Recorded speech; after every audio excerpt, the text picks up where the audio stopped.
Hi, Dr. Lara Armstrong here with The Secret to Giving Birth.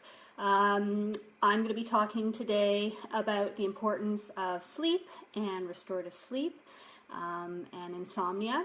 And so last week when I was talking about postpartum depression, and I mentioned about sleep and that it can be a contributing factor to postpartum depression. One of the viewers posted a comment about the fact that 4 years later, after having her second child, 4 years later, she's still not sleeping. So that's definitely something that is an important risk factor for problems with mood. So we're going to talk a little bit more about sleep today. So what is insomnia? First off, insomnia is difficulty falling asleep or a difficulty staying asleep. And this is something that can happen acutely and just go on for a short period of time. Stress is a big one that can contribute to that and create problems with sleep. Or it's something that can become chronic and become ongoing for a long period of time. So this could go on for months, maybe even into years, and become a chronic problem for an individual. And so there's certain things that can contribute into that, which I'll talk about a little bit later. Sleep in the postpartum period and insomnia, I guess I should really say in the postpartum period, I think definitely goes with the territory of having a baby and now raising a newborn. So in that first 3 to 6 month time frame, if you're breastfeeding or bottle feeding, whichever you're doing, you're going to be doing it pretty frequently. If you're breastfeeding, you're going to be breastfeeding, every 1.5 to 2 hours, maybe 3 hours, if you're getting a good long stretch in there of not having, in between the breastfeeding. But in any case, you're doing that on a very frequent basis, and you're going to be doing that through the night. And so this is going to create a lot of problems with being able to get good restorative sleep. So what do we consider to be restorative sleep? Restorative sleep is being asleep for 6 hours in a 24-hour period. So if that's not happening for you, you're not getting good restorative sleep. If you're waking 3 or more times throughout the night, you're not getting good restorative sleep, and this is going to be more associated with insomnia. Shockingly, the research does not really give a definitive answer as to whether sleep deprivation does cause the baby blues or postpartum depression, so it's not really consistent with its findings. I think it should be a no-brainer that certainly if you're not getting good restorative sleep, that this is going to be a contributing factor to postpartum depression. But to be able to definitively say that lack of sleep is the cause, research doesn't actually show that. So there's other contributing factors there. But certainly, if you're not sleeping, this is going to increase your risk of some sort of mental illness. And what other symptoms can come into play if you're not sleeping? Obviously, fatigue is a big one, so feeling tired all the time. This can lead on to irritability, brain fog, or that mommy brain where you're forgetting stuff all the time, memory loss, anxiety. These are all things that can contribute to not getting good restorative sleep. So you're obviously not going to be at your best if you're not getting adequate rest. So if you're not getting that and you're a new mother in this first year postpartum, what can you do to improve your quality of sleep? And so this leads me into, I guess, a controversial area and something that I myself chose to do as a mother. So I'm a mother of 2, and I made a conscious choice to help improve my sleep and rest in that first year postpartum because I exclusively breastfed and was breastfeeding on demand very, very frequently with both children. And so my conscious choice was to co-sleep with my children rather than being that mother that had her baby in a crib in a separate room or even in the same room, but having to actually physically get up out of bed, go over to baby, pick up baby, breastfeed baby, put baby back into the crib, go back to my bed, and do that all over again an hour, maybe 2 hours later.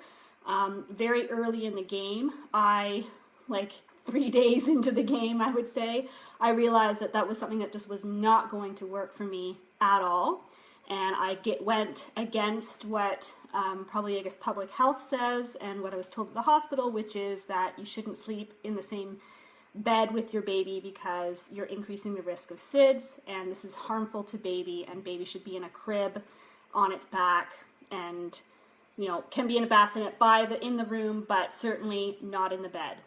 And so I don't want to dispel that this is a perfectly safe thing to do. I think it can be done in a safe way.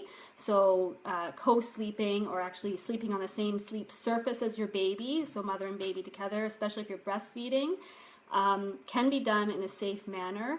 And research shows that it can be something that is beneficial to both mother, so mother getting more adequate rest, and baby, so proper brain development of baby, the baby actually being able to get increased and improved oxygenation so that there is less apnea happening, so actually reducing its risk of developing SIDS. Dr. James Mckenna is a professor out of Notre Dame University, and he has done loads of research, I should say, in this area. He runs a sleep lab, I was disconnecting there. He runs a sleep lab out of Notre Dame University, where he does a lot of study on the mother-baby behavior and sleep. And he shows and supports the benefits of co-sleeping. And this does include sleeping on the same sleep surface as baby, as long as it's done in a safe way. So if people are more interested in that, we can post, there's a video that he's done, we can post that to the Secret of Giving Birth website, and people can take a look at that. And I'll post again in the comments of his, how you can get in contact with him and his information. So I think that's something that is really important. And a very easy way to help to rectify some of the early issues that go on with sleep. So that's sort of the big physical demand of having the baby, and a major contributor in the initial phases of issues with sleep. But what else can contribute to insomnia? So more of the long-term stuff, so stuff that lady was talking about 4 years later not being able to sleep. There can be things that are going on for a longer period of time that can then create this more chronic insomnia that's going on. So there's 3 things I'm going to talk about. So one is going to be melatonin. I'm going to talk about progesterone, and I'm going to talk about magnesium. So melatonin is something that I talked about last week.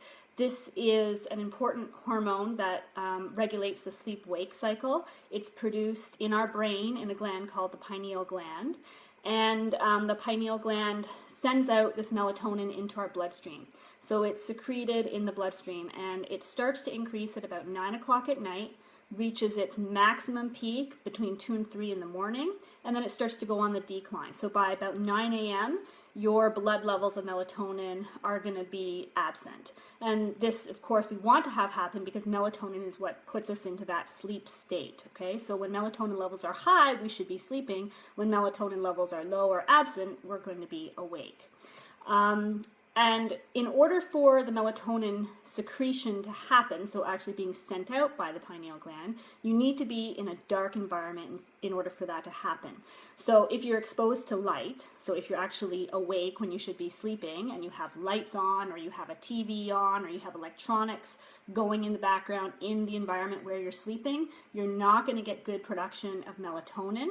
And on the flip side, in order to actually produce melatonin from the pineal gland, you need light in order for that to happen. So during the day, you need to be getting outside, you need to be getting yourself exposed to sunlight in order for the pineal gland to actually produce melatonin. So there's the production of melatonin and then the secretion of melatonin. And if these things are not happening, you're not going to get, obviously you're not going to get good production, you're not going to then get good secretion of melatonin, and at the end of it all, you're not going to get good sleep. And this can be a contributing factor to insomnia. So what can you do about that? There are ways that you can actually increase your melatonin. So through food is always the simple choice. So there are a number of foods that can help to improve melatonin production. So some of the tropical fruits, pineapples, bananas, oranges, oats, corn, rice, barley, tomatoes. These are some foods that can help to increase melatonin. If this isn't working, then there is supplementation that's out there. You can go to the health food store, you can buy melatonin off the shelf. This to me is something that I would say talk to your doctor about, talk to your naturopath about, especially if you're still breastfeeding. It may not be the first choice to be going out and using melatonin, especially in the case that you're breastfeeding. If you're all done with that, then it certainly is an option to explore. But again, talk to your healthcare provider before going ahead with that. The second hormone that I want to talk about is progesterone. Progesterone is near and dear to my heart because it's there's a lot to do with women's health and is involved with a lot of what I do with women. But progesterone is also a very important contributor to sleep. So progesterone is one of our sex hormones. It's involved with the regular and proper functioning of the female menstrual cycle. Progesterone starts to get secreted or produced once you ovulate. And then it reaches its peak about day 18 to 21 in the female menstrual cycle. That's when it reaches its peak, and then starts to go on the decline as you get closer to having the period. If there's any kind of menstrual irregularities that are going on, or if you have certain hormonal conditions such as something like PCOS, or if you're not ovulating, these are all things that are going to create problems with progesterone, and your progesterone levels are going to be low. Progesterone has a very calming and sedating effect in the body. So if your progesterone levels are low, this could cause problems with sleep. So women that have difficulty with sleeping, especially in the second half of their cycle, if they start to notice that, sort of after ovulation, this week before the period, they can't sleep and they're suffering with insomnia, this could be a big sign of low progesterone levels. And so progesterone really helps with sleep. So improving progesterone levels is a great way to help to improve your sleep. Also, lack of progesterone can be a contributing factor to anxiety as well. So again, progesterone, like I mentioned, has that calming effect in the body. So it definitely plays a very important role. The last thing that I'm going to talk about is magnesium. And magnesium is an important mineral. We know that it's involved with muscle contraction and relaxation, but it also plays an important role in sleep. And we know that research shows that even small deficiencies in magnesium can prevent the brain from settling down at night. So certainly in the postpartum period, I would argue to say this is one of the many minerals that can become depleted. And so trying to improve magnesium levels can help to improve issues with sleep. On the other side as well, just as an added bonus, magnesium also plays an important role with mood and depression. So improving your magnesium levels not only will improve your sleep, but will also improve your mood. So foods that contain magnesium, lots contain magnesium, but spinach is a really good source of magnesium, Swiss chard, pumpkin seeds, kefir, almonds, black beans, avocado, figs, and my personal favorite, dark chocolate. I'm always finding an excuse to eat dark chocolate, but dark chocolate is a great source of magnesium, and so, have a piece before bed so that you can get a good night's sleep. So that's it for me. Thank you for watching. If you know another mother that can benefit from this information, please share the video, tag them in on the comments. If you have any questions or you have a question that you want me to answer, please head over to the Facebook page, The Secret to Giving Birth, and post your question there, or you can send a private message. I'll be doing this again next week, so please post questions that you want me to talk about, and be sure to like the page, give a thumbs up, and like the Secret to Giving Birth page so that you don't miss the live Q&A. All right, thank you.